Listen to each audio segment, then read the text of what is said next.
this when did you sleep? When did you wake up? Can someone mute Elena, please?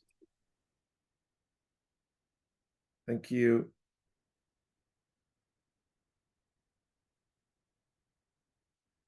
All right. Good evening once again, everyone. Trust the week. Can you all see my screen? Yes, we can see it. Yes, we can see. Excellent. Excellent. I was asking how's the week been? How was the class last week? Have we been able to go over what we did last week? Any questions? Any additions, subtraction, clarification? Yeah, it was good. It was good. Thank you. We did some read-ups, and Okay. I think it's getting better.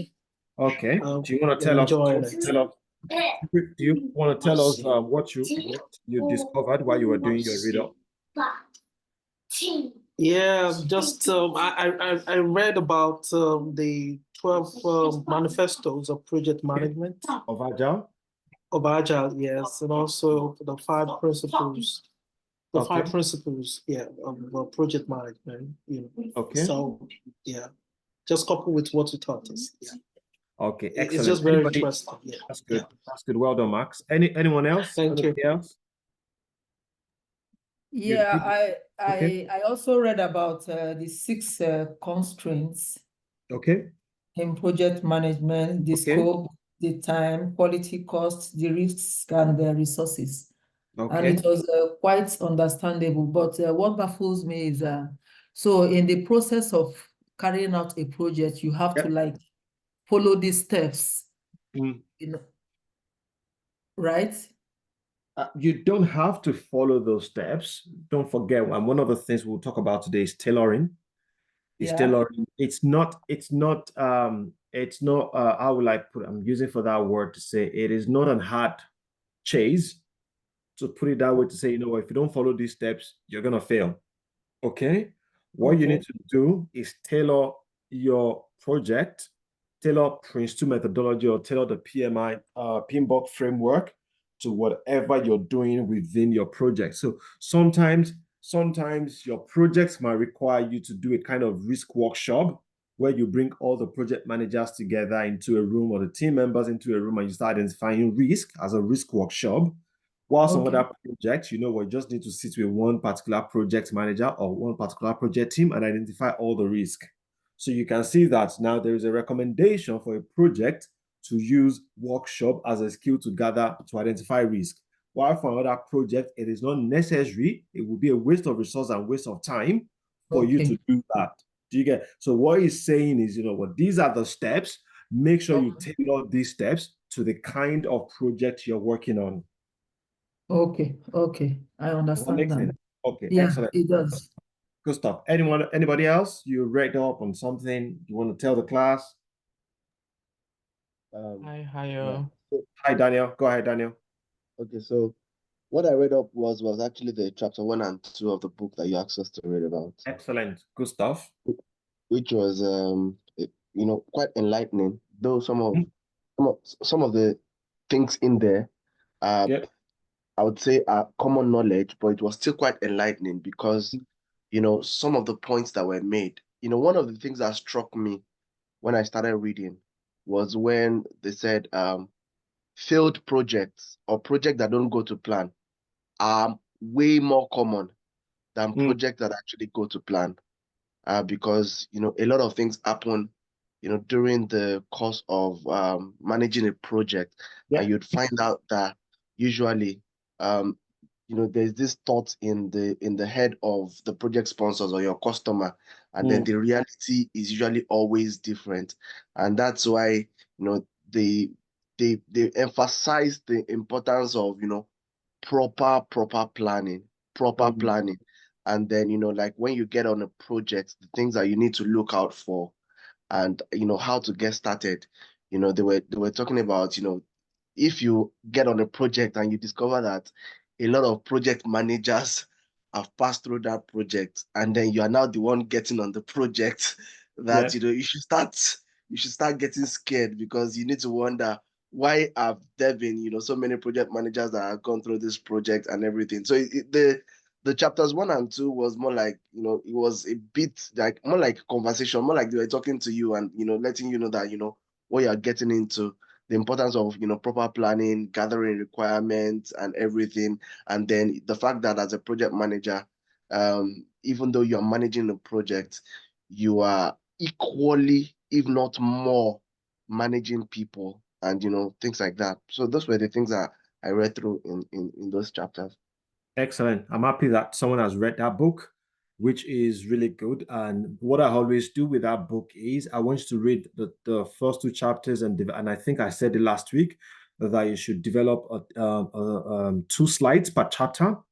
So that is telling you how to do your presentation or how to do reporting. You've got a lot of information in there, just like what Daniel said. Now you've got loads of information in there, but you have to make sure that you're concise with the way you're presenting your point. So 2 slides per chapter is what I will require from every one of us, and we'll start a presentation next week, please. So let's get our 4 slides ready next week for everyone to present. What I tell people a lot is don't make your slides too wordy.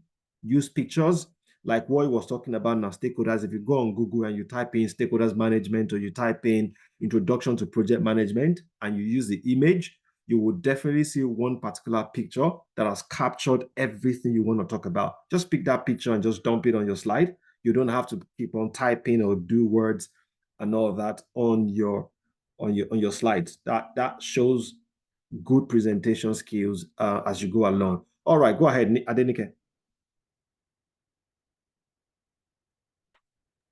Okay, good evening, everybody. You know, like Daniel said, when I read through the document that Olaomi shared, and I got to that part talking about it talks about checkered past, yeah. Now, because it says talked about projects that failed and it's gone through several project managers and all that. So I was thinking these project managers are probably very good project managers and the project still failed. What do you, taking on that project, what can you do to make it not go the same way it went with the other project? Like, what change can you bring to that project? Because if it's gone through several project managers, I'm sure they've put in their best, they've done all the proper planning and all that, and it still failed, and you are taking that project, what is it that you're going to bring in differently, really, that will make the project successful? Okay. Okay, I've heard you. Thank you. So apologies. Saturday is my birthday. My son is coming to tell me that my birthday cake is somewhere. So, okay. My 3-year-old son. All right. Apologies for that. Okay. Yes. So if I get Adenike well, very well. And if you notice, when we did introduction, and also last week, I made a particular statement. I said, I've not seen a project. And I'll say this again. I'll say this again because I'm on one project. And when they brought me on that particular project, they brought me on that particular project because they were having issues with their governance and processes. So I had to come on a project that has been run for 4 years. And the governance, the processes were all in shambles. And they brought me in 2022 December to come and work on this project. It's a particular company in Monaco. And when I started, they were supposed to go live on a particular part of the project in March 2023. Guess what? We didn't go live until the 5th of January this year. Almost 10 months after. That was when we went live. So I said it's not all projects will go 100% as planned. Most projects, actually the statistics have said it that I think only 10% will go as planned. 90% will always have change, and that's why we have something called change request process. You get, because when we talk about change request, when we talk about project not going as planned or project failing, what we're trying to talk about, someone spoke about the constraints.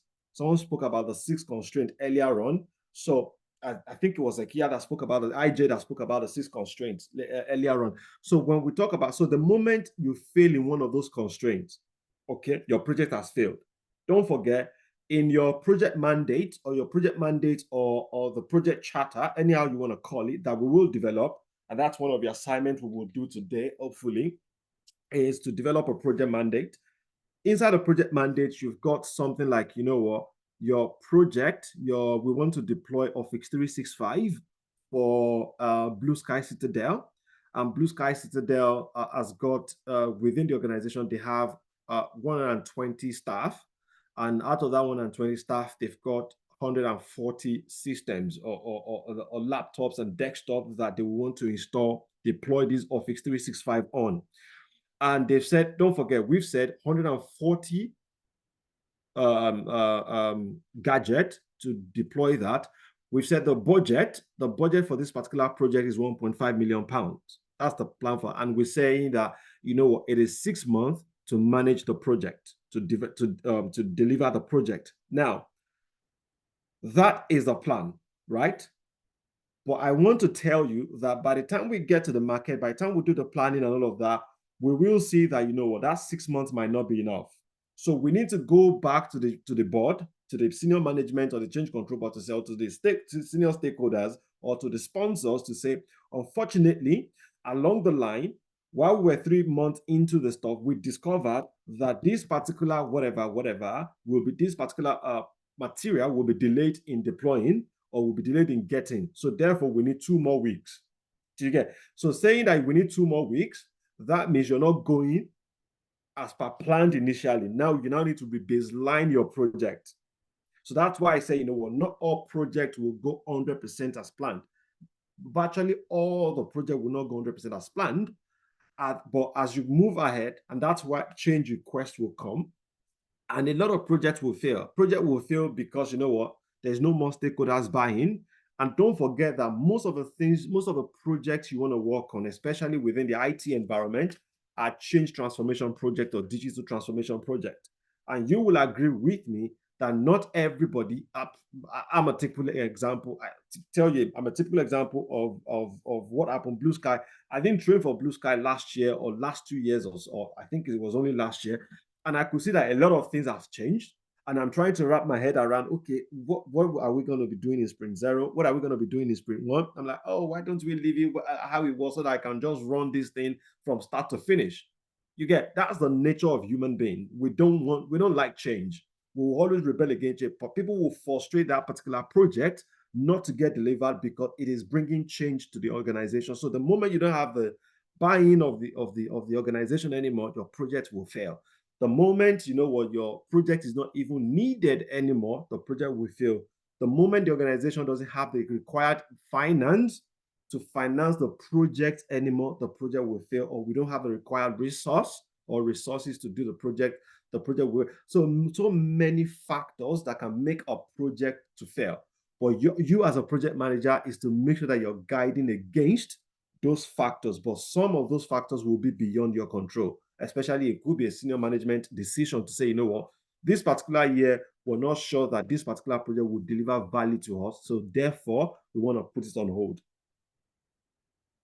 Do you get? We want to put it on hold. You didn't deliver what you're supposed to deliver. And the moment you're not delivering what you're supposed to deliver, you know what, we just say, you know what, that project has failed. Straight up. And whenever a project fails, you need to close it out. So that's one of the beautiful things. You need to close it out. You need to document lessons learned, so that maybe tomorrow they want to pick it up.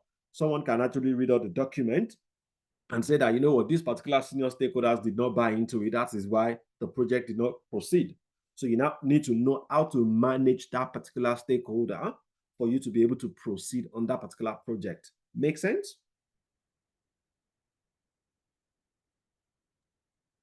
Oh, have I been talking to myself? Yes. No, you're not. Yes, thank you. Oh, okay, good stuff. Any other thing from anyone? Someone else? Yes, I. All right, my name is Ian. Yes, yes, I did read the book. Of course, I made some few slides on it. Okay. Just to summarize it, as many people might not be able to present. That's fine. Okay. Of course, that's fine. Okay, go ahead. As few people have said, for me, really, I think what really touched me so much was the checklist before you start a project. Yep. They're talking about objectives, make sure that they are clear and measurable, and make sure that if anyone has documented deliverables and has the customer signed it, Those are the questions probably you need to ask to ensure that deliverables, commitments, and timescale are realistic. Now, those are some of the things that I was trying to learn from that book. And one thing I want to say is that I like the way the book is written. It's not just like a textbook, like educational book, but it's like they're talking to you. That's how more interested. To the extent that I just went and I bought the book so that I can be reading from home. Excellent. So that's what I can say. Excellent. That's why for me, anyone that is just new to project management, you're telling me you are interested in project management, that's the first book I will send to you to say, you know what, read this and come back to me. And by the time you're coming back to me, you're talking like a virtual project manager. Even though you've not gone through the proper training, but at least I could see the enthusiasm, I could see the lingua changing as well when you speak, and you have an understanding of how a project will run from start to finish. So please, if you've not gone through the book, please try as much as possible to be going through the book as we proceed on the project, because that will give you basics and it will make you to ask questions, just like people have asked questions tonight for clarification on things that we have on the project. Okay, excellent. All right, so let's start the work for today. We have something very simple. I will introduce you to Prince2 today, to Prince2 methodology, some of the artifacts that we will be working on this particular project as well. I will introduce you to that as well. And from there, you can now see that I'm laying the foundation, even though I don't like saying this and I don't want you to have focus on that. I will be laying a foundation for your Prince2 Foundation exam.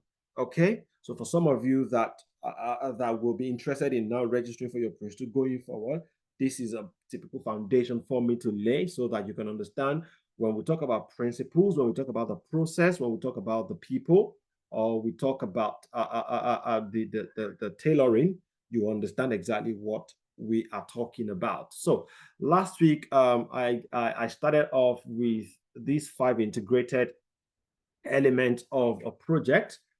We've got the project context. Project context is just talking about, okay, what exactly is the organizational context that we have? We've got the portfolio, we've got the program, and we've got the project. We will talk about that. Then we move into what we call the people. Don't forget, I said it also, and the project is people focused. A project should be people focused, though we've got processes, principles, and practice, but it should be people focused. It should be the people that are there within the project that you should be talking about. The book is called The Brilliant Project Manager. It's a tiny book. It's a very tiny book. And if you're on the Telegram, page, it's been posted on the Telegram page, so you can always pick it up from there. Okay, so we've got principles, practices, and process. So these are the core integrated element of a project. And the first thing we want to talk about is the people. When we talk about the people, we're talking about 2 sets of people, or even more than 2 sets of people. And the summary of these people is who we call the stakeholders. Okay, I'll quickly define who a stakeholder is to you, because along the line, we will do what I call the stakeholders workshop. We will do what we call the stakeholders workshop, where we'll come together, use post sheet, and start thinking about, okay, who is going to get affected with our project, who is working on our project. So let me quickly define who a stakeholder is. A stakeholder is anybody that's directly involved on the project, or anyone that can be affected both negatively or positively by the work of the project. Okay, so let me give you a typical example so that we can identify who the stakeholders are on this particular project.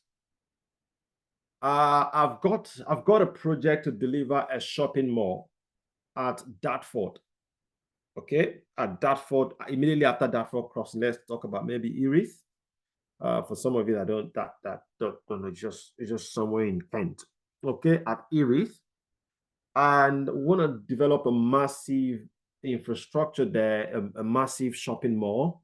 The shopping mall should be able to house at least 100 shops.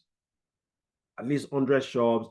It should have a grocery shop as well. It should have all of that. Now, we now need to start saying, okay, on this particular project, who are our stakeholders? Now, it's a shopping mall. So definitely you want to think about everybody that will be directly involved on that project, working directly involved on the project. And while we're talking about people that are directly involved on the project, we also need to start thinking about people that might be affected both positively or negatively by the work of a project. So you want to talk about the neighbors. The neighbors will be affected in a positive way, while some neighbors will be affected in a negative way.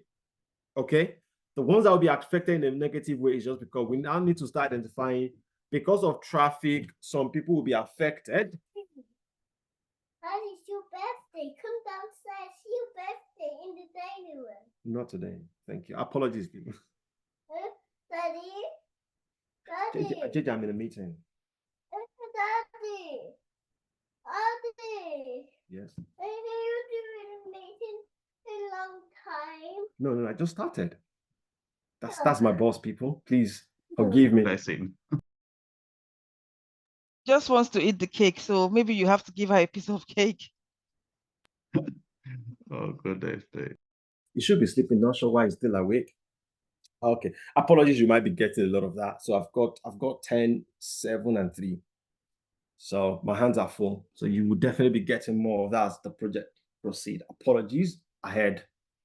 Okay. So you need to think about people that will be affected, traffic, people that will be affected by the traffic, because definitely the shopping mall will bring about traffic. It will bring about more people.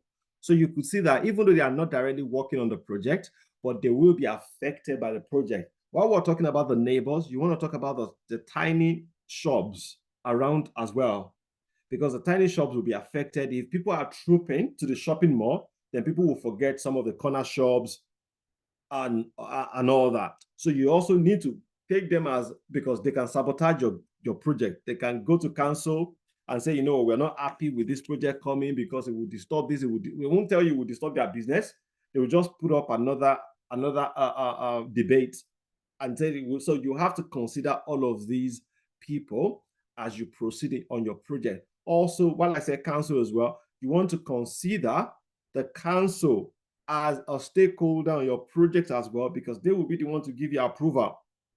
So you have to consider them while you're thinking about everything you're doing on the project. So you can see that it is not just people that are directly working on the project, because we always miss that out, saying, when we identify key stakeholders on the project, we only focus on people that are working on the project. But you have to make sure you identify everyone that could be affected, both positively or negatively, on the project.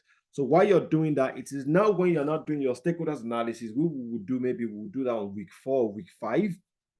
When we do stakeholders analysis, you now understand that maybe the neighbor will even think that they are they will disturb our project. After we might have done our analysis, we might just see that, no, we just need to inform them. We don't need to manage them. We just need to inform them. So we will do all of that analysis later and do that. So that is what we say about people. You must be people focused. Those working on the project and those that are affected by the work of a project. And I've given you an example of who project stakeholders are. We've got project manager, we've got some functional managers, we've got portfolio project or program managers, we've got project team members, we've got the project management office folks as well. We've got the steering committee. When we get to governance, you will see a lot on that middle box. When we get to governance, I will set up governance as well. We will talk about that as we proceed. Then you now have the entire stakeholders, suppliers and sellers. You have customers and users as well within that space. Okay, so that's about people. The next to that is principles. On principles, and I think this is what someone was talking about, that they read the manifesto. They read the manifesto for project, because in Prince 2 we don't have manifesto, we call it principles. Okay, so these are the principles of Prince 2. And Prince 2 is saying, while we're trying to manage people, we also need to understand the principles. What are the principles? And we'll still talk about all of these things in details later on today, if time permits. We need, first of all, not for it doesn't come in any order, but this is saying to you that, you know what, you need to learn from experience. You need to learn from experience. Learning from experience is saying, you know what, as a project, you're a project manager, what has happened in the past? What has happened in the past? What has happened in the past, and what on several other projects? So with that, we now need to check.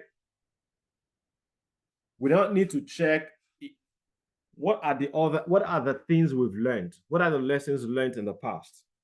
What are the lessons learned in the past on this particular project, on different projects or project in the past? What have we learned within this organization? So that's why we say, you know, as a project manager, one of your principles is to make sure that you learn from experience, learn from the past, learn from experience. Are there people on the project? Are there other project managers, you know what, they've gone ahead of you? Call them up, listen to them, learn from experience.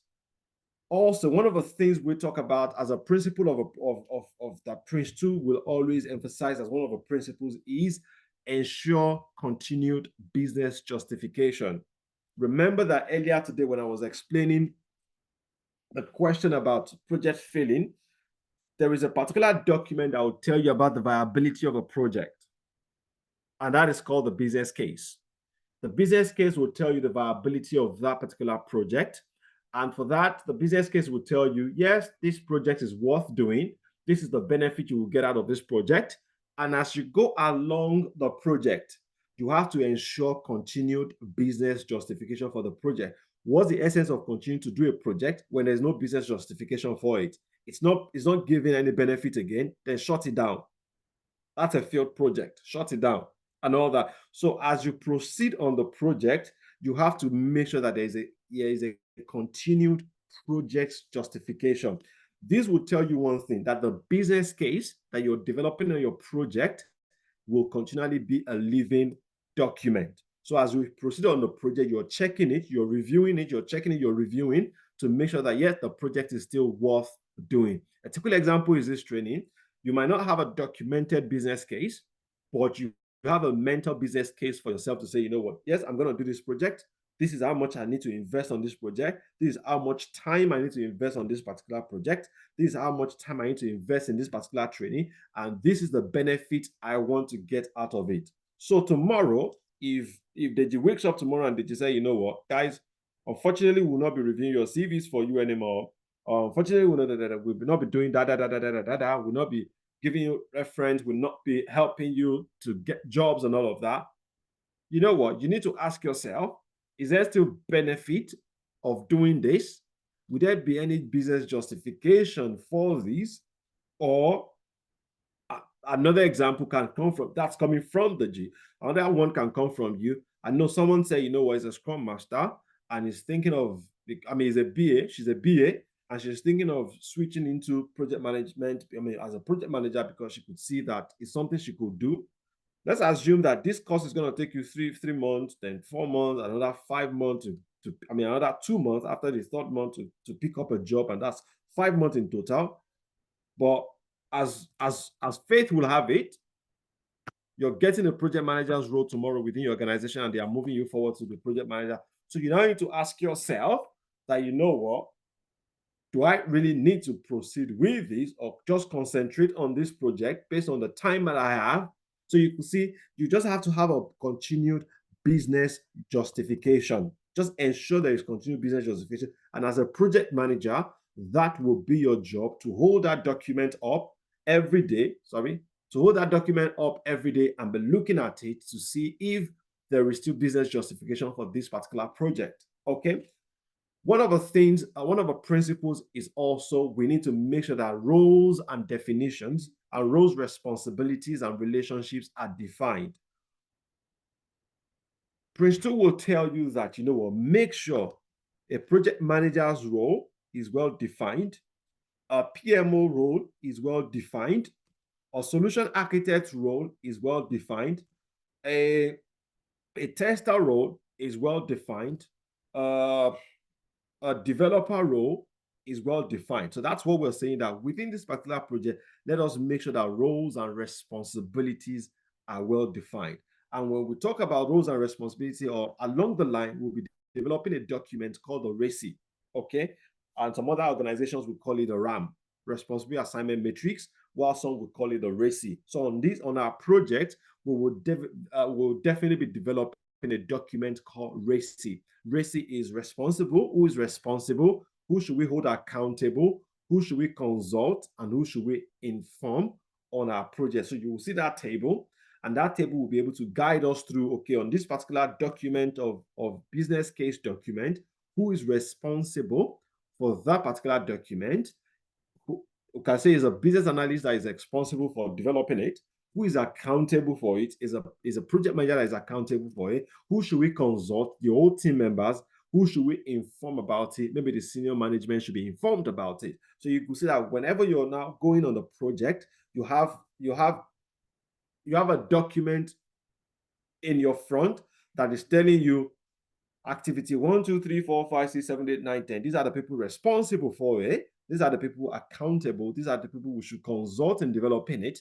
And these are the people we should just inform about this particular project. So that is what we say, as a principle, roles, responsibilities, and relationships should be well defined on your project. Okay. Next thing, one of the things that Prince 2 says about the principle is manage by stages. Okay. And this is where someone will say, okay, is this not what we do in Scrum or in Agile environment? It's saying that you need to manage in stages. Managing in stages is just saying, you know what? If we have to go from start to finish on a project, and this is one of the things that birth Scrum, really, that birth Agile, because if you have to go from start to finish, then it's now after we finish a particular project or product that we are now calling the project manager, the project sponsor, to come and verify whether what we've done so far is in right order based on the document or based on the requirement we gathered initially. You will agree with me that at that point in time, even if that's not the right thing, then the waste of resources, waste of money, waste of time, waste of everything. So that is why we now say that, Prince 2 now says, why not let us manage by stages? Why not let us stage things so that at each point on a project that we've agreed, we can have what we call a go or no-go decision, or stage gates. Okay? We can have what we call stage gates, go or no-go decision. I will still talk about all of these as we proceed. So this is what we now call manage by stages. So let's now stage our project. Let's talk about, stage 0 is when the business case or the project mandate is written. Don't forget, as I'm talking, if you have questions, you can always type your questions on the chat box and I'll pick them up along the line. Okay, so you've got manage by stages. We can say stage 0 is when we have a project mandate and the project mandate is signed. Then we're moving from stage 0. Then we're crossing stage 0. Then when we develop our business case outline, or we develop our PID outline, we can say the moment the PID is signed, then we've crossed stage 1. We've crossed stage 1. So with that what it's saying is, until we're able to develop that particular document, we can't go to the next stage. And what that is saying, that is just putting us in check.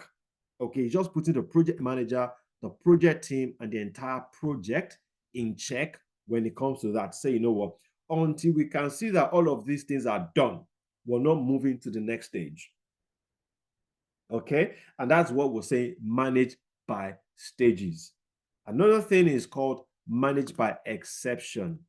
Manage by exception is saying that, there are different types of organizations. There is what we call the functional organization. There's what we call the matrix organization, and there's what we call the projectized organization. I will explain myself. Functional organizations are organizations where and you know a lot of them, where they don't think project. All they think about is the work to be done, which is operational. They just see their work as operational. They don't see things as project. They just go as the work is going, they are doing it, they are delivering it, they are delivering it. They're not seeing it as a project. That is what we call a functional environment, where you know what, the top guy, the CEO or the CFO or all of that, they call the shots, everybody report to them. That's what we call a functional organization. Another type of organization is what we call the matrix organization. In matrix organization, you could see that, you know what, they can tell you that we've got a project with finance, we've got a finance project, we've got a project to deploy what can we deploy now? To deploy Coupa. Coupa is a supply chain whatever product, if I'm still right. To deploy Coupa, and we're saying that on this particular project is a supply chain project. Because it's a supply chain project, we're now saying that the supply chain manager, the functional manager, or the supply chain manager can now be the project manager to deploy this particular project. So you can see that this particular functional manager doesn't have the skill of a project manager, doesn't have the training of a project manager, but just because he is the head of that particular stuff and he understands what the tool is all about, we're making him the lead of that particular project. That is what we call a kind of matrix environment, a matrix organization. While the next one is called a projectized organization, where what they think in this organization is project. All their work is project. A typical example is Blue Sky. Everything they think about in Blue Sky is project. You want to do graduation as a project. You want to do CV walk-in clinic or doctor's clinic. What did you call it? One name? Surgery. Yeah, surgery. It's a project. It's a project and all that. So you can see everything we're thinking about is project. That's what we call a projectized environment. So you can find yourself in any of these three organizations, but a lot of organizations are moving away from functional into the strong matrix type of organization, even if they don't have the resources to have a projectized organization, but they are moving towards a matrix and a strong matrix type of organization. And that is what we're saying, you know what. But so managing by exception is, we can say, you know what, on this particular project as a project manager, Adenike is our project manager. We can say, and you know what, IJ is a sponsor, and the project is a £1,000 project. And so that IJ will not be all over the project as a sponsor, IJ is saying, you know what, Adenike, if a change is happening and the change is within £50, you can approve it. But if the change or the approval of cost is more than £50, you need to bring it to me to approve. Okay, so you can see that there's an exception given to the project manager already to say, if it's less than £50 or £50, you can approve it. If the date is just going to change by 1 day, if there's going to be additional 1 day on the project, you know, as a project manager, go ahead. I'm giving you that exception to approve. If you need to just recruit one resource to make the project whatever, you don't have to come to me as a sponsor for approval. You can go ahead and do that. You could see that is managing by exception. We're giving exception. So Prince 2 says, you know what, you need to be able to give exception. And one of the things and that's what we call, you know what, tolerance or threshold. Sometimes there's a tolerance level that you can play as a project manager until you bring it to the board, or until it becomes problem. If Adenike should go and approve a £100 change without going to IJ, then at that time we're saying that, you know what, Adenike has gone against the rules of a project at that point in time. So you can see, and one of the next thing I will talk about is also focus on the product. Focus on the product, meaning, what do we need to deliver? Let's focus on what we need to deliver. We don't need to add to the scope. We don't need to subtract from the scope. Let us focus on the product we are here to deliver. Remember, our project says we need to deploy Office 365 to 140 gadgets of Blue Sky Citadel. Let's not assume that we saw two extra laptops lying down somewhere, but that is not within our scope. Let it lie down there. Don't touch it. As a project manager, don't say, I need to make my client happy and add that to the work you're doing. No, that is what is called scope creep or gold plating. That's gold plating. That's gold plating because you've gone beyond the scope of work. Okay, but when you now make a change that hasn't gone through the project, the change control board, that's now what we call the gold plating. I mean, scope creeping, meaning what you're acting based on the change. But if you feel I need to add to this and all of that, we'll call that gold plating. So that is not acceptable within a project management principle or guidelines. Okay. The last one to that is called tailor to suit project. I will hold that for now as a major principle, and we'll come back to that on 2 other slides down there. Any questions so far before we move to practices?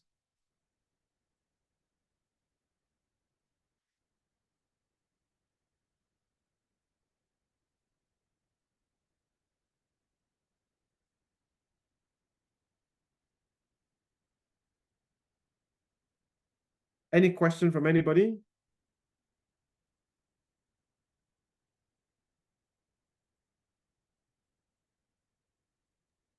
Oh. I'm good. I'm good. I think it's all clear. Okay, excellent. That is good to know from everybody. Good stuff. Okay, so let's move to practices. When we talk about practices, we're talking about some key seven of them. Yeah, we're talking about 7 key practices. And remember, I spoke about all of these. We'll still talk about them in detail, so don't bore yourself too much, because all of these practices will be our core, because these are now what will be your baby as a project manager that you're managing on the project. That's why we call it practice, because on a day-to-day, these are the things you will be managing as a project manager, as a PMO lead, as a PMO analyst, as a PMO support, as a project coordinator. You will always have these guys on a daily basis. Okay, the first thing we want to talk about is a business case. The business case is that document that shows viability. That shows viability of the project. Okay, how is the project going? What is happening? And all that. And within the Prince 2 context, let me say this: within the Prince 2 context, the project manager, funny enough, the project manager is expected to work on the business case.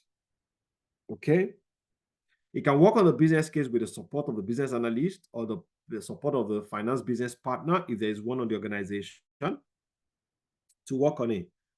But with the PMI framework, the PMI framework will tell you business case is not the business of the project manager, because they believe that business case, the project manager is just there, pick up the business case and deliver what is inside the business case, and not to start analyzing the market viability or the organizational viability of a project before going on the project. And come to think about it, that should not be the business of a project manager.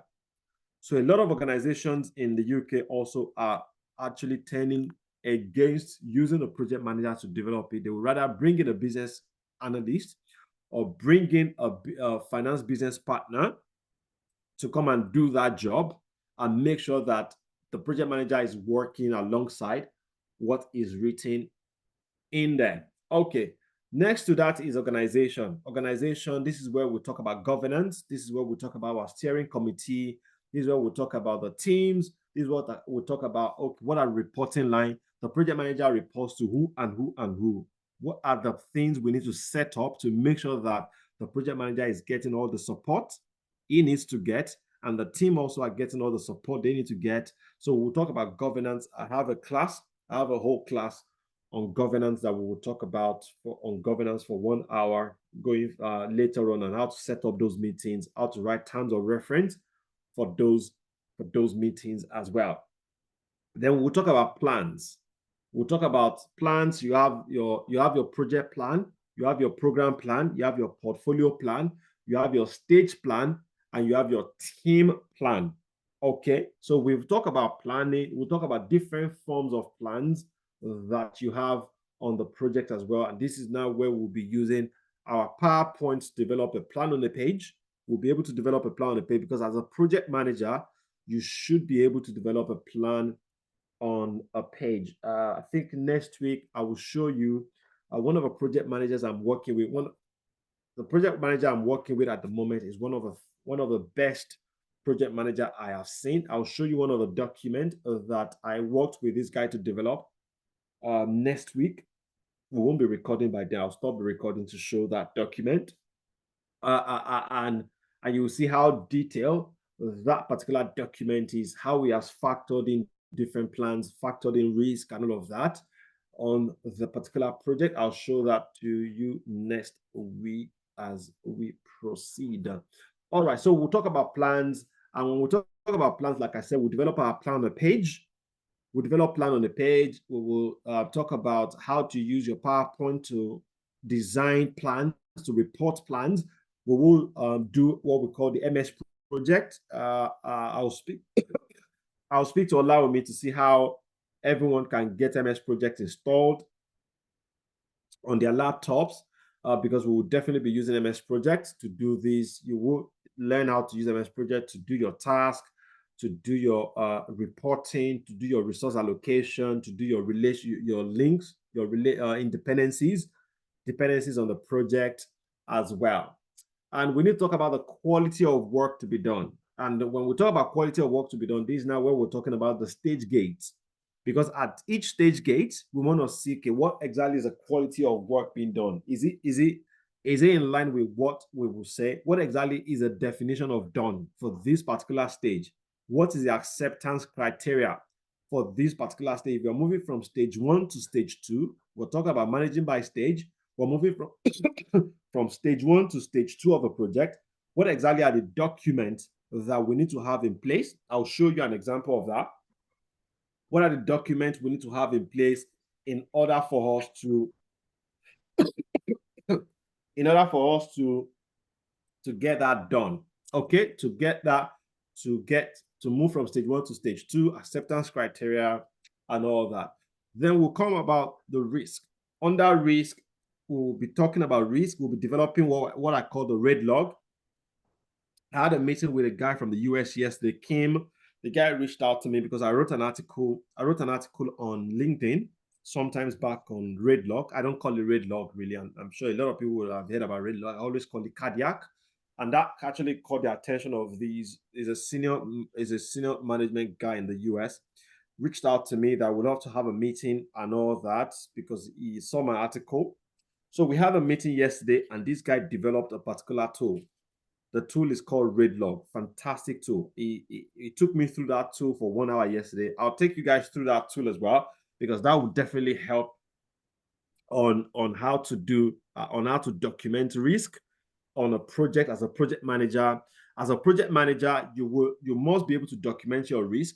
But if you're a PMO person, if you're a project management office, working with a project manager will rely so much on your expertise to be able to document the risk for them, to be able to not manage the risk, but at least manage the documentation and the processes of that particular risk, not managing the actual risk itself to see, oh, okay, what are the responses? What are the, how do we deal with it and all of that? No, it won't be your job.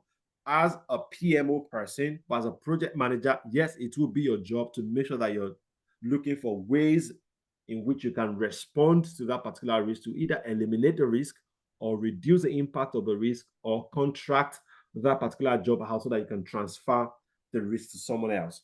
And that same goes, so when we get into the risk management topic proper, we will definitely be documenting the risk involved in our project that we'll be picking up. We will talk about how do we develop a risk management strategy on the project, because as a project manager, you will be expected to be able to develop a risk management strategy. as a PMO analyst, dependent on the organization you find yourself, you will definitely, sometimes you will be expected to develop a risk management strategy. While as a project support, you will not be expected to develop a risk management strategy, but you'll be expected to understand the risk management strategy being developed and how you can work with the project manager to guide the project manager in using that. But if you're a PMO lead or a PMO manager, you are equally a project manager, so you will be expected to be able to develop a risk management strategy, the guidelines behind that. And when we say risk management strategy, what are we talking about? We're talking about, the definition. What exactly is the definition of a risk? When we say a risk is high, what are we talking about? When we say a risk is low, what are we talking about? Okay, you should be able to document all of that and also to categorize risk. What are project management risk? What are finance risk? What are technical risk? So you should be able to categorize all of that risk as well. And same thing goes for issues. Risk and issues are always going together. Like, risk is anything that could happen on the project, that could delay the project, or that could make the project go bad. While issue is anything that has happened that could make the project go bad or that is affecting the project from moving forward. Okay, so a risk is anything that could go bad. An issue is something that has happened already. So sometimes a risk can turn to an issue. And another practice here is called the progress. It's called progress. This is now where we'll talk about progress reporting. We will talk about progress reporting on our project as well. How do you do project reporting? What are the things you need to use? We will definitely be doing that as well. And I will expect that every other week, we are reporting on our project that will give us. We'll just simulate a project. So this is different from the project that Blue Sky Citadel will be giving to you. We will simulate a project in class. Our Office 365 in class will simulate that. I'll develop a project mandate. I'll ask you to go develop a project mandate. That's your first assignment. Develop a project mandate on that particular project I spoke about. 1.5 million pounds project. million pounds as a cost. 140 Office 365 Office 365 deployment on 140 laptops. 6 months duration. So that's all you need to know. Yeah, so develop a project mandate. Go and develop a project mandate and send it to myself. Okay. So that is that progress. And under these practices, there are other ones that always add to these practices that Prince 2 doesn't add to that. But based on my exposure and things I've worked with in the past, I always had things like change control. I always had assumptions, because assumptions are quite key. I always had constraints. I always had decisions. I always had dependencies, even though they've covered dependencies on why is it moving? They've covered dependencies on plans, but I always had these 5 also to practices. And one other one I always had to the practice as well, even though it's within the people, is your stakeholders management. Because for me, I believe that it is a practice which is almost every day. And one other thing as well is communication. That must be a practice for a project manager on the project. So you could see we've spoken about the project context, we've spoken about the people, we've spoken about the principles and the practices. So let's talk about the processes. But before we move to processes, any question from anybody?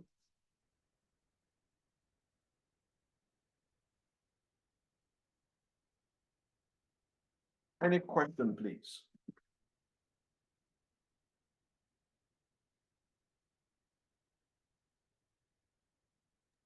No. All right. No questions. Yeah. Okay. Good stuff. All right. Let's proceed then. So while I'm saying that there's no question, if you feel I'm too fast, because I talk fast, guys, so apologies for that. But if you think I'm really, really too fast about it, please send a message to me if you don't want to say it in the open, send a private message to me on Zoom. I will definitely come again. Or if you feel you don't want to ask questions in front of everybody, send a private message to me. I'll pick it up as anonymous. Okay. Like I said, no question is foolish. Okay. No question is foolish in this class. Please. No question is silly in this class. Ask your question. If you want me to go back to define what a project is or all of that, I will definitely go back and do that as we proceed. Because my aim is for you to be knowledgeable enough and also to be equipped enough to be able to handle any project out there. All right, Ian, go ahead. Yes, I just want you to clarify on the assignment you want us to give us. When is it due? It's due. Next class is Thursday. It's due on Wednesday night. On Wednesday night. Yes, it's due on Wednesday night. And we said we should develop a mandate, isn't it? 1.5 million. Project mandate. 1.5 million as a budget. 140 laptop to be for Office 365 to be deployed on, and it's a 6-month project. Okay. So just simulate issues, assumptions, dependencies in your head. Okay. Just make things up. Okay. Okay. Thank you. All right. Good stuff. So we'll talk about processes. When we talk about processes, a process-based approach is for these, and we've got so a process, a PMI makes it simple. Waterfall makes it simple, and all of you've seen it before. But Bridge 2 went on their own to do some other things. I'm sure you've seen it before that whenever you have a project, the first thing you need to do on a project is to initiate a project, right? After initiating a project, what is the next thing? Can someone type the next thing you need to do?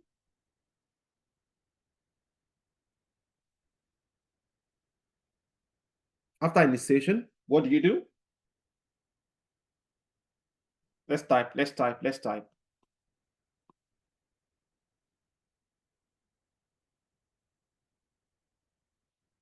I'm not getting anything. Planning, thank you for me. Yeah, after planning. Yeah, okay, thank you to Kumbo. Thank you, Nike. After planning, what's next? Use your Google, I can see that. Implementation, okay. Some people call it execution. Okay, after implementation, what's next? Yeah, execution is still talking about said close out. Before you get to close out, deployment is still execution. In a waterfall, yeah, in a PMI, I get where you're coming from. For me. Review, for me. You are very correct about the review, but there's a project management. That's it. IJ, thank you. Monitoring and controlling. That's it.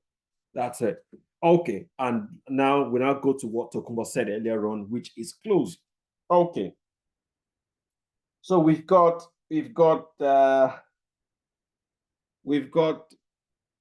initiate, plan,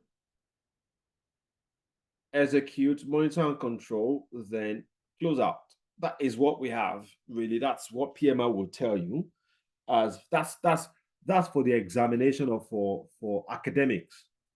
For guys, it is always planning. I wish I can draw something just to correct that notion. Yeah, I can use this. I can actually use this and I'll correct it later. You cannot see my screen, right? Can you all still see my screen? Yes. Yes.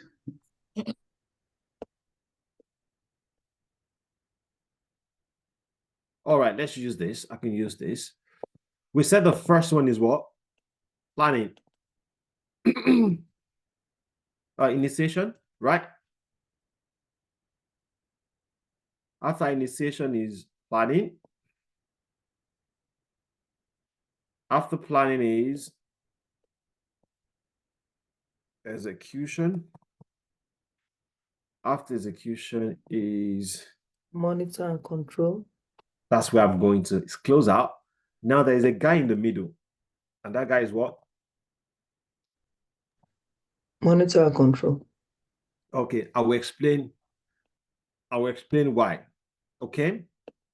Don't forget that whenever you initiate your project, don't forget Bumi used one word, and that word is what? Review. Right? When you're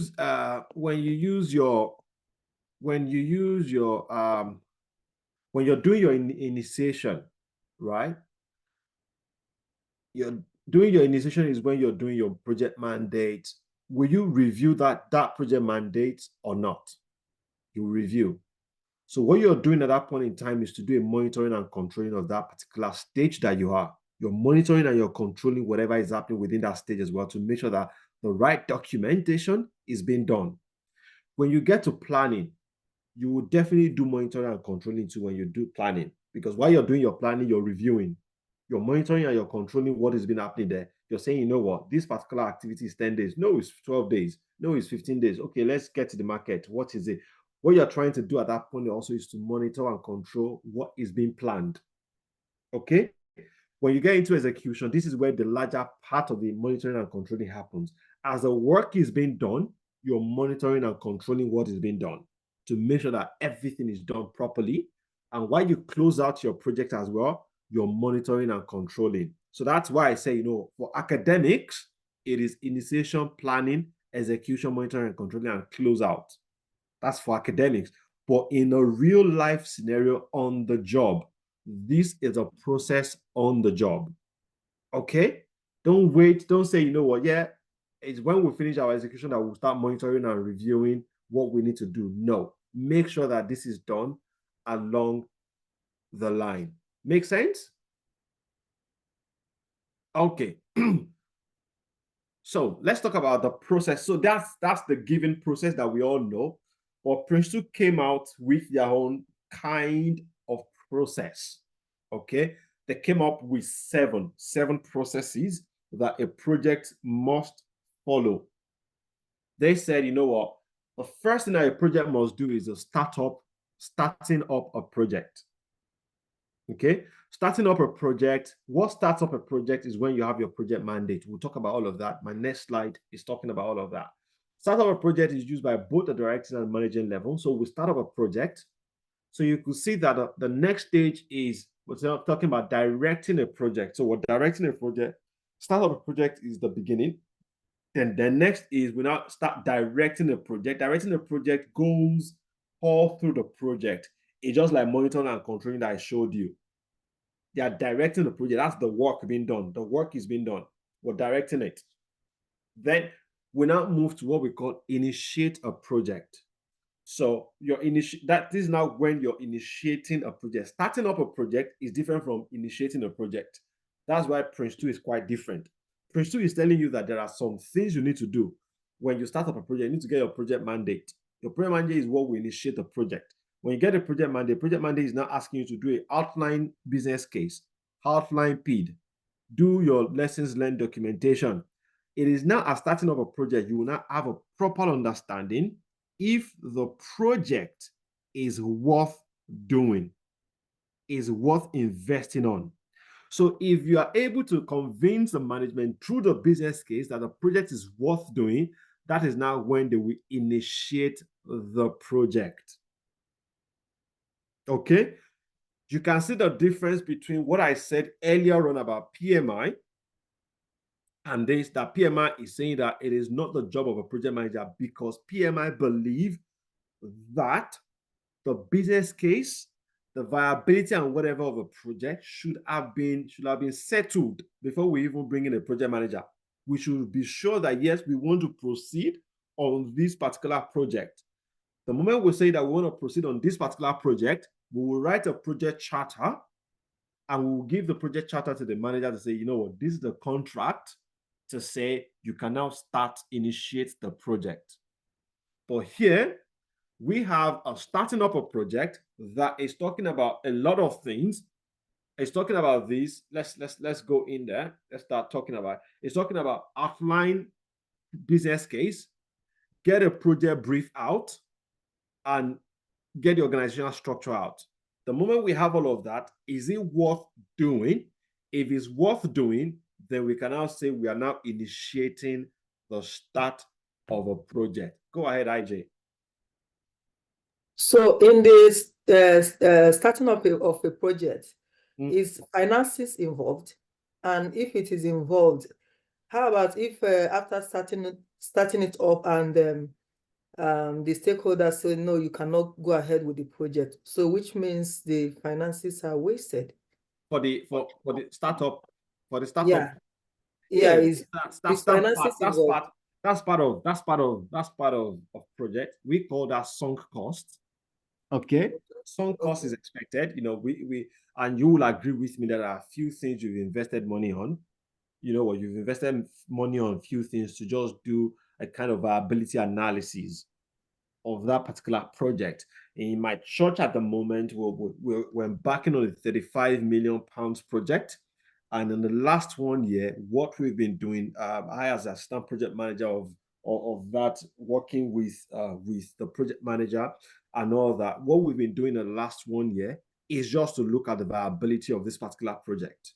The viability of that, what exactly is the viability? There was a night, you know what, we actually spent 2 nights working on the business case overnight, just because we just gathered ourselves in a room. You know, we need to finish this business case. We need to challenge ourselves. We need to understand if this is viable or not, if this is feasible or not. And at the end of the day, we came up with that. We sent up our business case to an organization to stress test it for us and all that. And they came back and say, you know what? Yeah, I think you guys are good to go. Imagine if they had come back and say we're not good to go, and we've gone to prehab.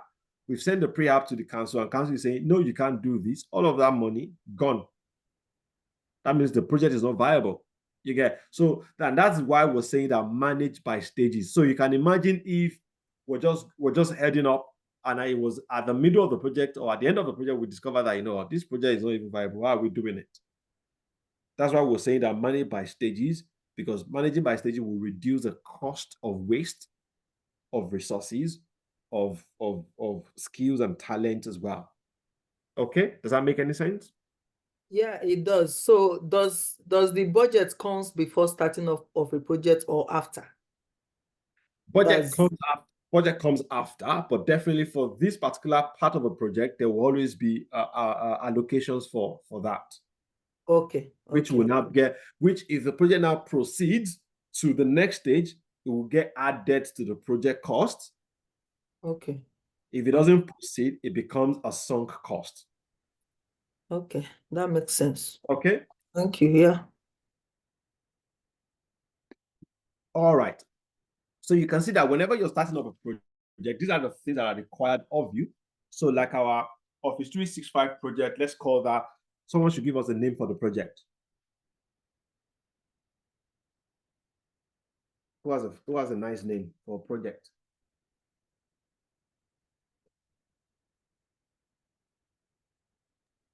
iMoney. iMoney. Do you say iMoney? Yeah. Oh, okay. IJ needs money. All right, that's fine. iMoney. What's that spelling? Is it iMoney or no? Just I like, you know, intelligence money. Okay, like that. Okay. Yes, like that. Yeah. All right, Project iMoney. All right, that's fine. So our Project iMoney is 140 laptops, Office 365 deployment on 140 laptops. So we need to look at, okay, and this is how we're starting it up now. We need to look at the outline business case, the project brief, and the organizational structure. So your assignment is becoming bigger. Okay. So you're developing, who's going to help us? So for this particular one, for the business, for the project mandate is going to be individual. Okay. Project mandate is going to be individual. We'll pick the best project mandate as the approval for the startup of a project. So Project mandate is individual. Against next week, can we divide ourselves into 4 groups so that we can work in groups? Okay. Or how many let me see, how many bodies or mentors do we have? IJ, can you help me? Do you have an idea, or is it Olawumi? Do you have an idea of how many bodies or mentors we have? Here? Yes, that we have for PM and ADM. I'm not really sure. Okay. But we could just ask them maybe to raise up their hands. If Okay. Yeah, I would love a mentor, a body to look after each of the groups so that I will know the number of groups to have. okay. Yeah, go ahead for me. I don't know how many, but I seem to be the only person here at the moment. Oh, okay. How come I've always thought that Fumi is a girl? As a lady. Pardon?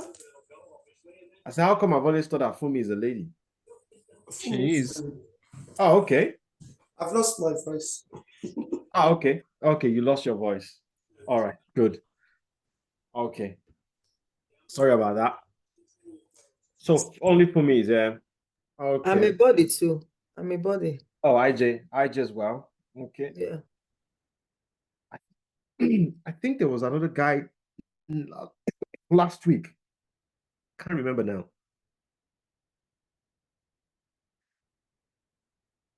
Nike, are you a body too, Nike? Yeah, his name is Kenny.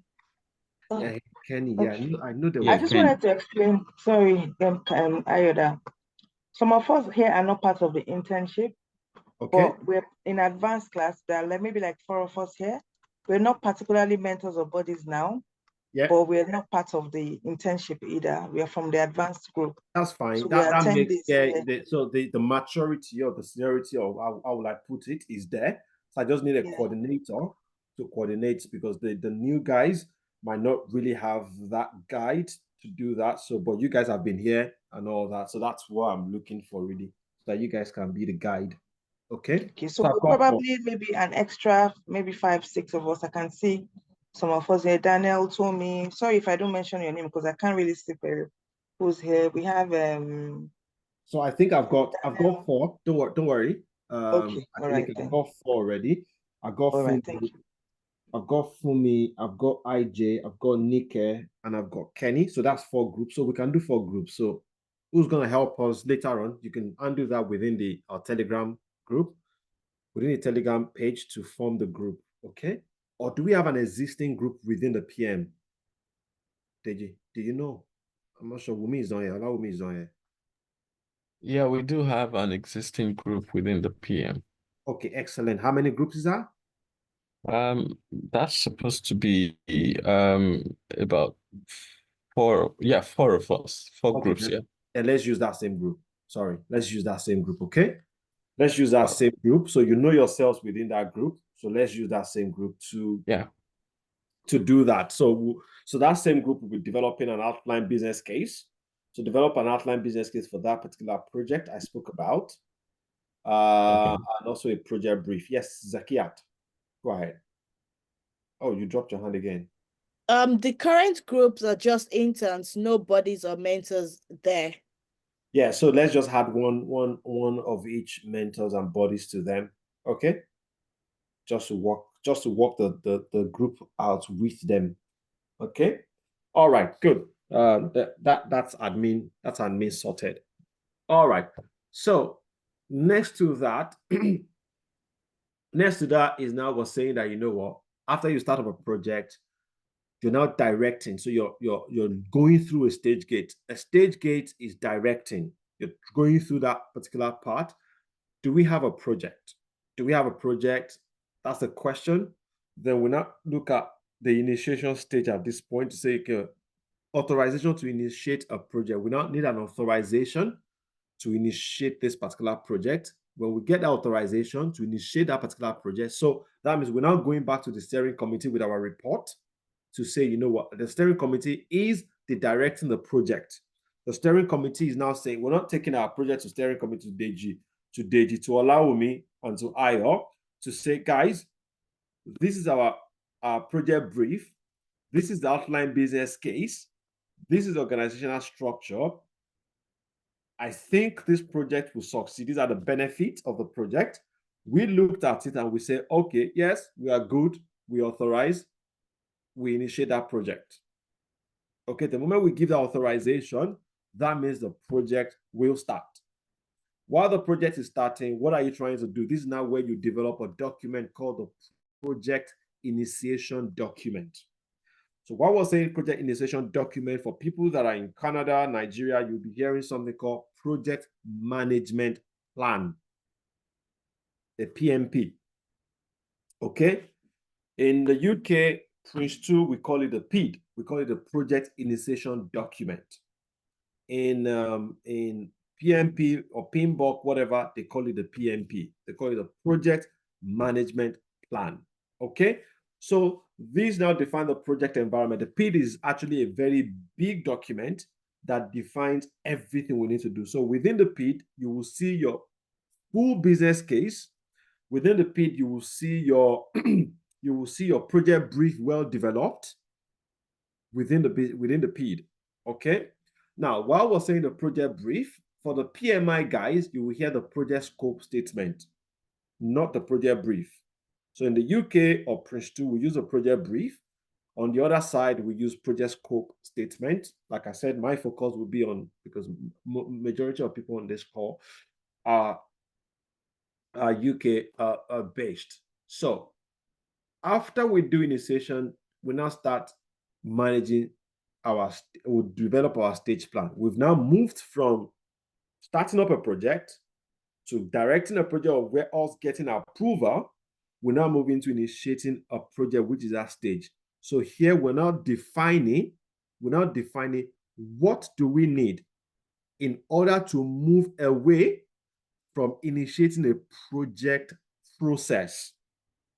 That is now what we call the manage a stage boundary. So we now need, okay, managing a stage boundary from this stage to the next stage we'll move to. What are the things we need to put in place? That's what we call the stage plan. Okay. So before we now move from that stage to another, from stage 1, stage gate 1 to stage gate 2, remember we need, I used one phrase for it. What is it? Go or no go decision. It's a go or no go stage. So you have to go to the senior management again, to the project board or steering committee, to go and get the approval, the project authorization, to say, can we now proceed from this stage to the next stage? Okay. And that is what we now get a stage authorization. When we get a stage authorization, we now look at controlling that stage, monitoring and controlling. Are we doing what we need to do? Are things going on as planned? Are we meeting the acceptance criteria? Are we meeting all of our key performance index, our KPIs? Are we meeting our indicators? Are we meeting all of those? So this is what we're doing at the controlling stage. Then the day-to-day project management. Then we now manage product delivery. How is the project being delivered? That's the day-to-day activity. Is a product being delivered? Are we delivering what we said we would deliver from that stage to that stage? And after that, what package is acceptable or work executed? Project manager gives team manager authority to deliver. Okay, so you can see this is now the day-to-day activity itself, managing how a product is being delivered.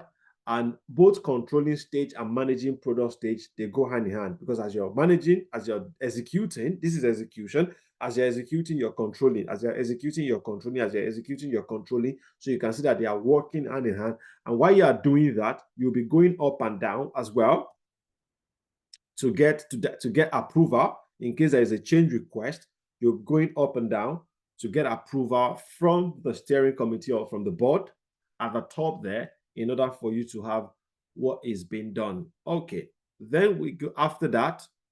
We're saying that we're done with managing product, we're done with controlling stage. Then let's manage the stage boundary again. We now need to move from this stage to the next stage, to the closeout stage of controlling stage, still controlling, managing, and we now move out to the closing of a project. So you can see that we're moving from controlling stage, product delivery, manage state boundary. We're doing that alternatively until we now move into close phase, where we can see that, you know, at this point, all of this project is now finished. Okay, all of the acceptance criteria, all of the product we need to deliver is finished. We now need to call our sponsor to say, sponsor, based on the business case, based on the requirement elicited, can you now come and check if we are done with this work? This is what you say the definition of done is. As a project manager, you're calling them to say, you know what, yes, look at it. I am done with what you asked me to do.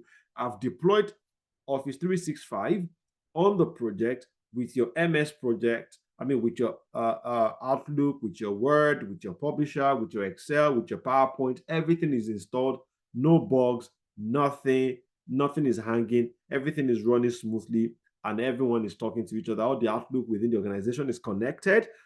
Everybody's calendar is being seen by everybody. So we are done. That is it. So they come, they run testing, they run their test on it, they look at acceptance criteria. Is there any bugs left? Is there any issues? Is there anything left? Any query and all of that is not being done?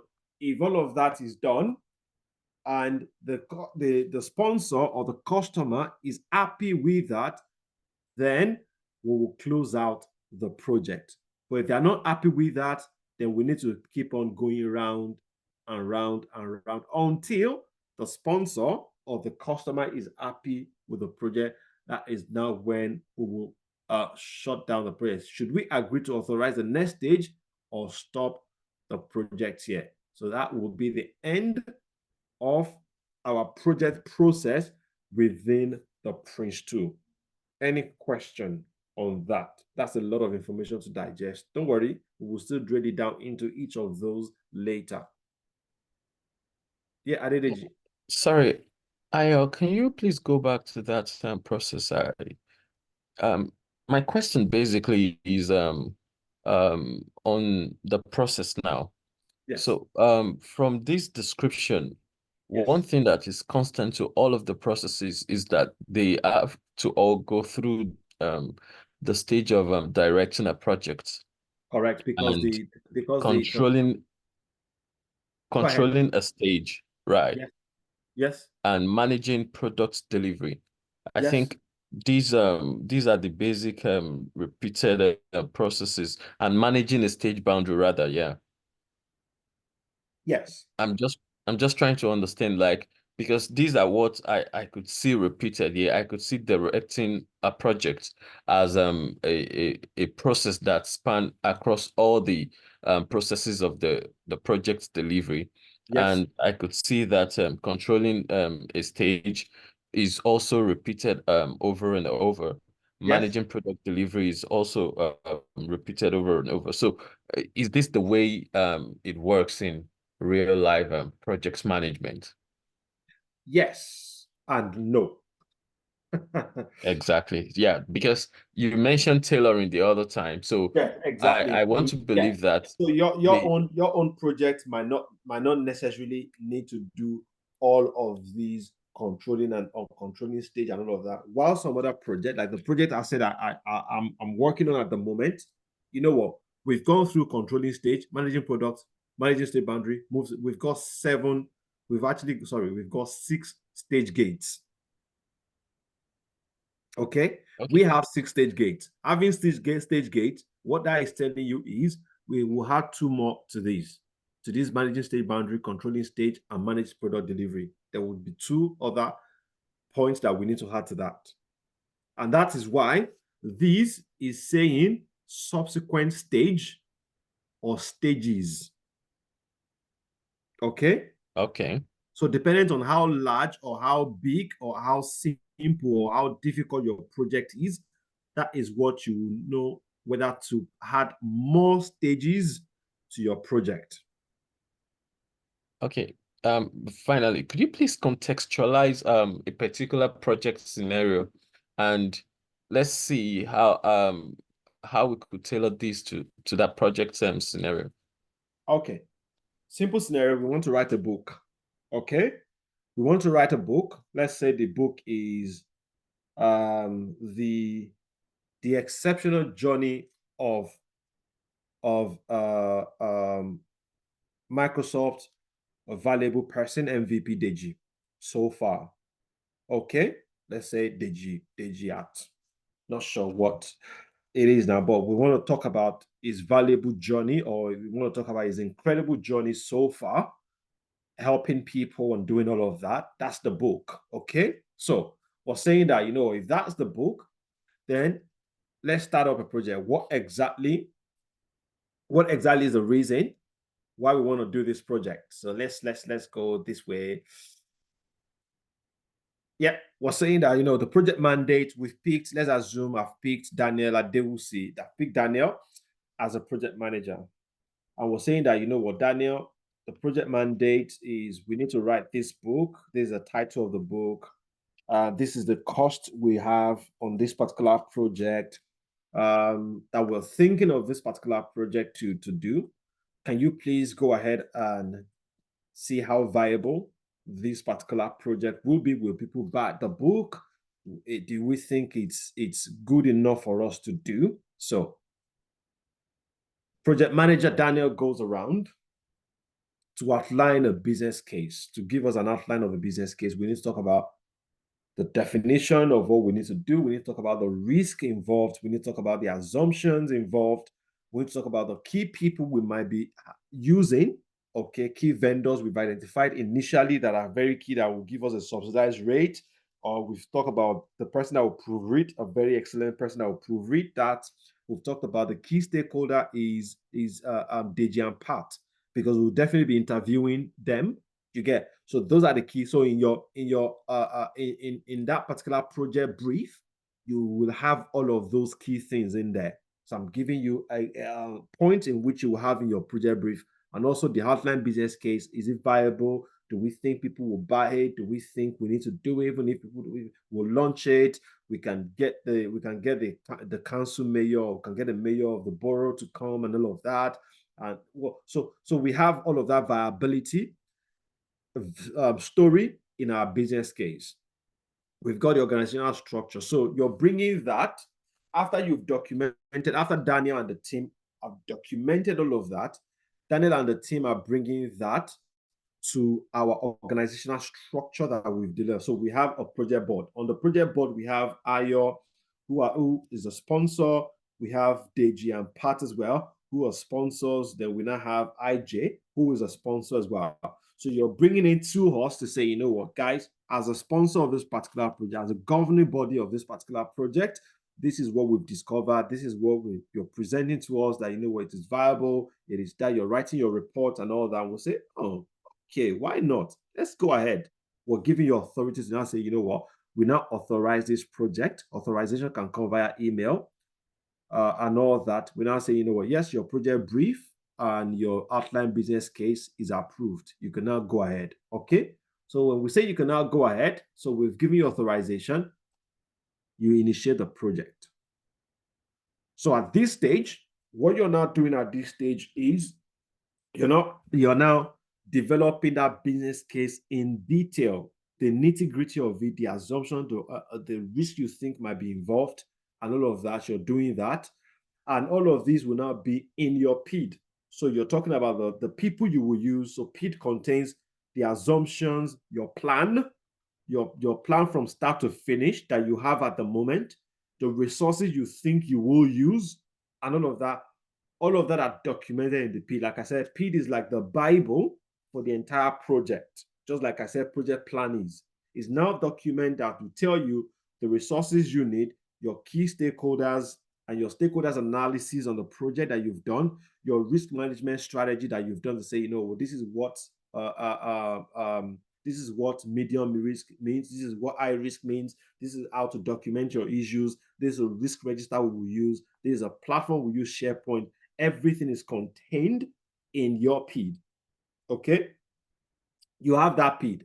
When you have that PID still comes to the board, because the board needs to approve your plan, for you to baseline your plan. The board needs to approve your budget, the costs that you've gone around to do, to do that. So that's why you can see that arrow going up again. So you can see you're going to the board to present that thing back to the board. Maybe it's weekly. Board can tell you, you know what, we want to present to us every weekly. Weekly reporting is what we want to do.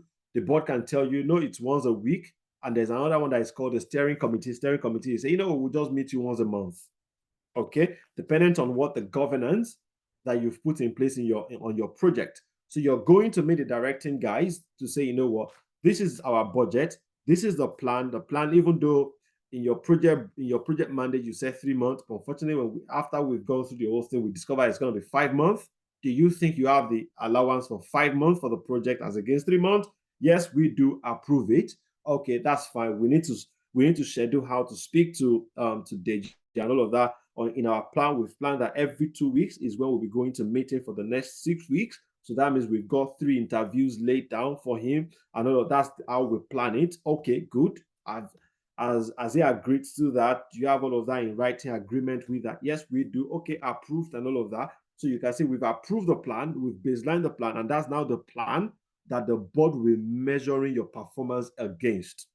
To say, okay, on week 3, you say you will have completed 2 interviews. This is week 3. Where are you? You've only completed 1. What is happening? That shows that your project is running late already. Okay. So the directing of a project, this is where they will be trying to see what you're doing.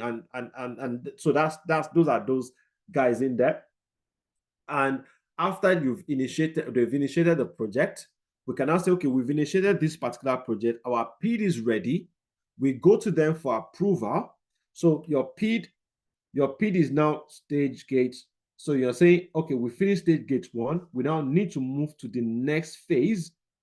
The next phase is now this phase now, controlling as well as managing product delivery. Like I said, both goes hand in hand. So we're now saying that this is now we've crossed stage 1 into stage 2. So for us to be able to complete stage 2, we must do all of these. So we've gone through manage stage boundary. We've gone the acceptance criteria to say, before we can go through that, we're saying PID must be completed. All of these must be in your PID. So the board have gone through your PID and they're happy with that. So they give you a check mark on this. Managing stage boundary, yes. Daniel has fulfilled everything that needs to be fulfilled. So Daniel is now good with the managing stage boundary. So we're giving you approval to now move inward, delivering the job. All you're doing at the moment is just initiating and planning the job. That's all you've been doing. Now you're not going into doing the work. So now we're not saying that, you know what, we're doing the interviews. Meanwhile, within your project, you're saying that by the time you finish 3 interviews, before you proceed to more work to be done, more work like proofreading and all of that, you're saying that, you know what, there is a go stroke no go after conducting 3 interviews. So that means what you're doing under this controlling stage and managing product delivery is your 3 interviews. That's the way we've planned our project, okay? So when you are done with those 3 interviews, you go back to your guys, you go back to your directing guys and say, you know what, guys, we finished our 3 interviews. We finished that. We've been able to secure a printing press to that. We've been able to secure a proofreader for that. We can now say that, okay, since you've fulfilled, but if at that point in time, if the timing we said for the controlling stage and whatever is 3 weeks, and on that 3rd week, you've only done 1 interview, will you be able to move to the next stage? Obviously not. Exactly. So you can't move to the next stage. So we now need to still make sure that, you know what, you do everything. Okay, put out your change request. Do your change request to say, is that you want to descope? You can say, okay, due to availability of the, I think because based on what we did for stage for the first interview, we believe that 1 interview will be enough to document everything we want to write in the book.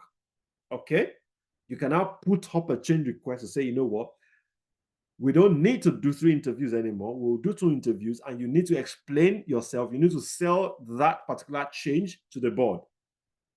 Okay, you send it to the board.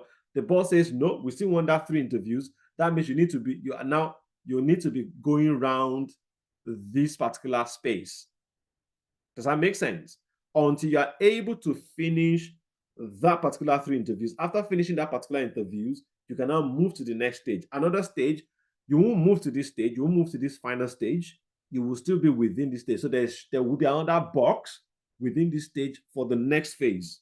That's why we say subsequent stages or stage. So let's not assume that the printing press and the printing press working and all of that, and proofreading and all that is another stage entirely. To say, you know what, after proofreading, before you move to printing, let's put a go/no-go decision there. Because the moment you go into printing, that's the end. The moment you go to press, that's the end of it. Okay, so to have control over the project, we're saying that, you know what, let us put another stage gate there, meaning this our stage gate is now getting into 3, right?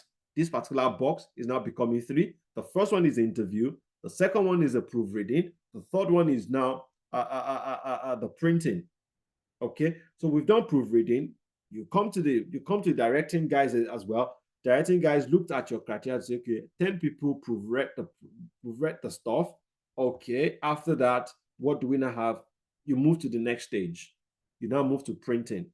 After you move to the printing, you can now say, okay, the project is now done at the moment.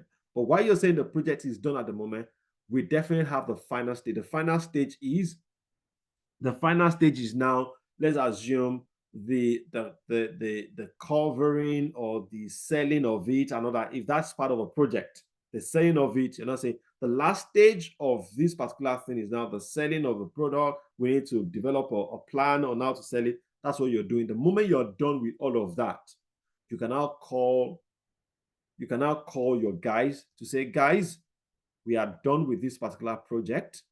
Based on what we have in the project mandate, the project brief, and also the business case, as well as a PID. These are all the documents. These are what we wrote in as acceptance criteria. Come and look at it. These are your QA guys who will come, look at it and say, truly, yes, you've been able to complete what we asked you to do. So therefore, you've got check mark, or no, you've got check mark there. You didn't do that. You didn't do that. You didn't do that. Then the moment they say you didn't do that, you have to come back here and redo all of those things.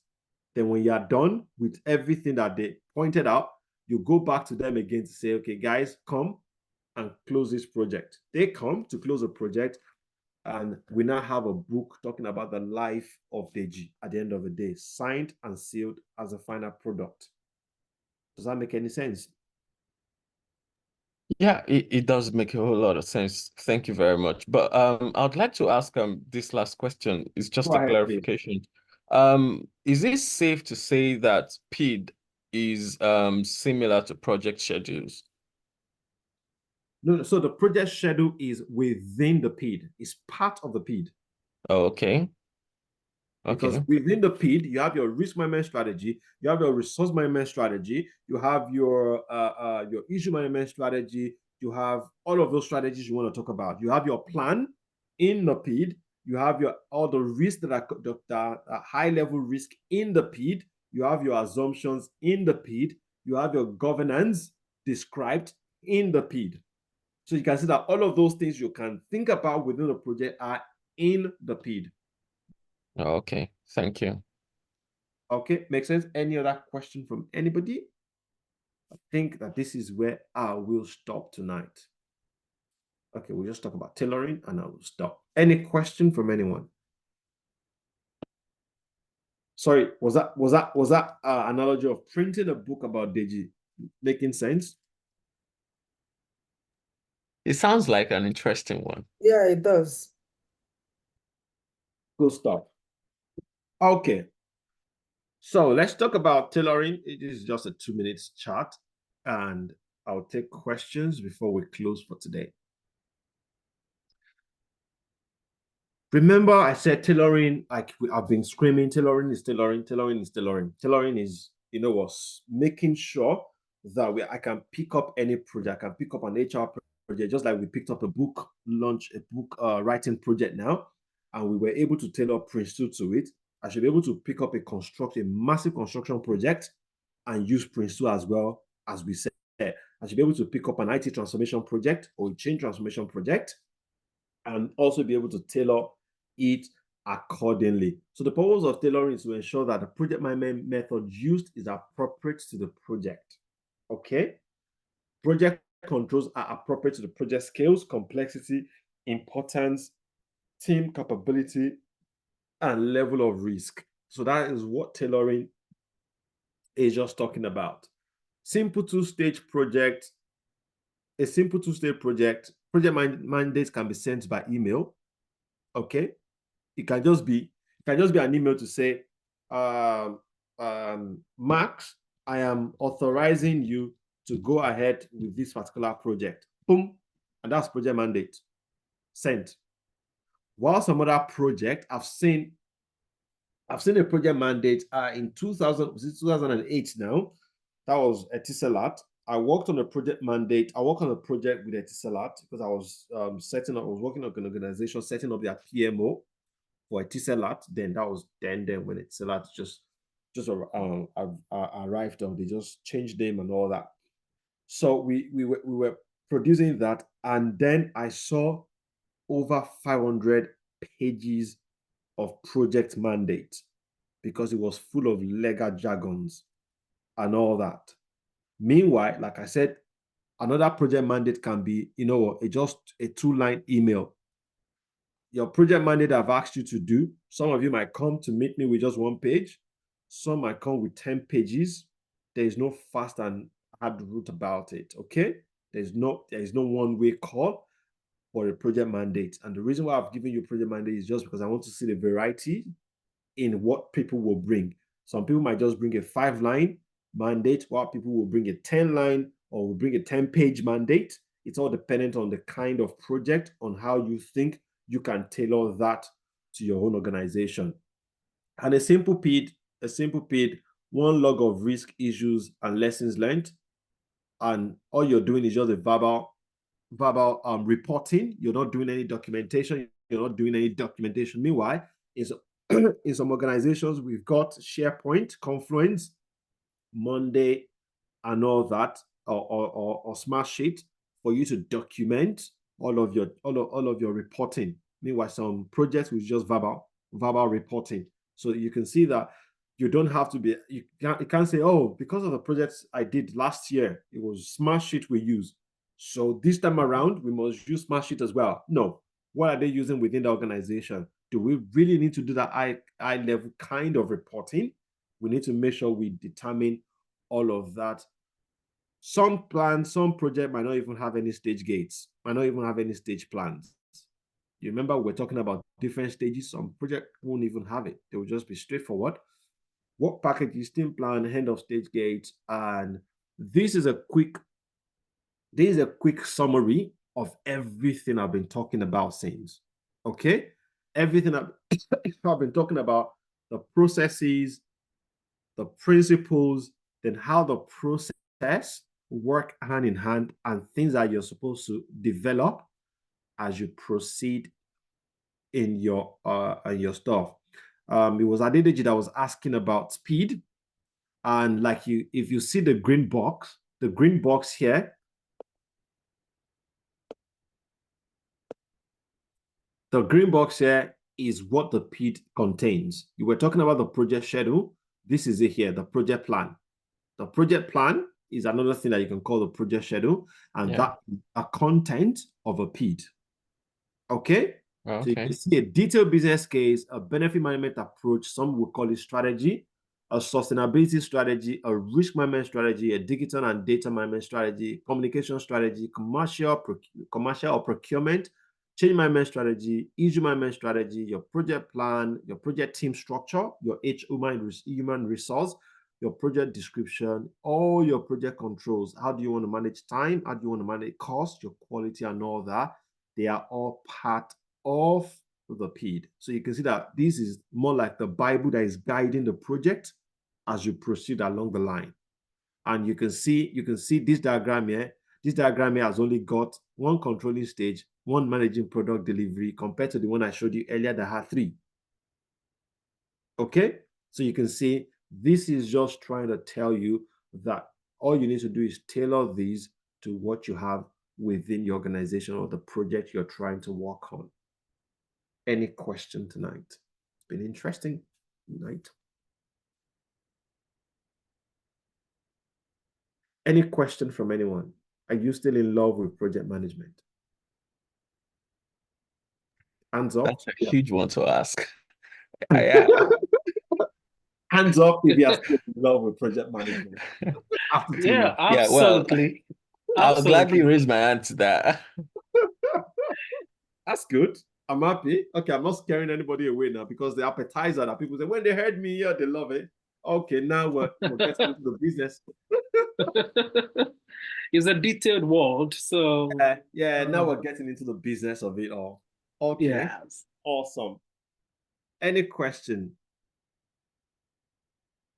Please list the Prince2 stages in short. Yeah, we've got the start of a project, so we don't call it stages, we call it processes. Okay, we call it processes, we can't call it stages. So it's starting up a project, directing a project, initiate a project, control a stage, manage product delivery, manage a stage boundary, and closing a project. So those are the processes we have. We don't call it stages in Prince2. Okay, so that's it really. But within your project, you can now form stages. You can now form stage gates within your own project. Like my project, I said we've got 6 stage gates. I've worked on a project that has got just 3 stage gates before. So stage gates are what are the checkpoint that you are putting on your project to have more control on your project. Make sense? Okay. Any other question from anyone?